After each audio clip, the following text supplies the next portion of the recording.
திருப்பூர் மாவட்டத்தில் கிருஷ்ண ஜெயந்தியை முன்னிட்டு ஏராளமானோர் தங்கள் குழந்தைகளுக்கு கிருஷ்ணர் ராதை வேடமிட்டு சிறப்பு வழிபாடு செய்தனர்.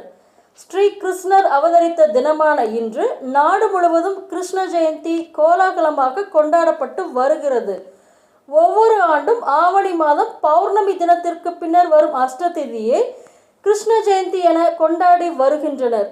கிருஷ்ண ஜெயந்தி அன்று பெற்றோர்கள் தங்களது குழந்தைகளுக்கு கிருஷ்ணர் மற்றும் ராதை வேடம் அணிவித்து தங்கள் வீட்டிற்கு கிருஷ்ணர் வருவது போல கால் பாத சுவடுகளை வைத்து கோவில்களில் சிறப்பு வழிபாடு செய்வது வழக்கமான ஒன்று.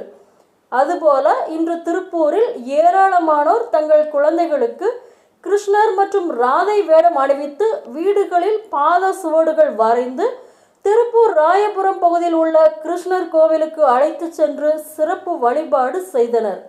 கிருஷ்ணர் வேடமிட்ட குழந்தைகள் புல்லாங்குழல் வாசித்தும் நடனமாடியும் உற்சாகமாக விளையாடி மகிழ்ந்தனர்.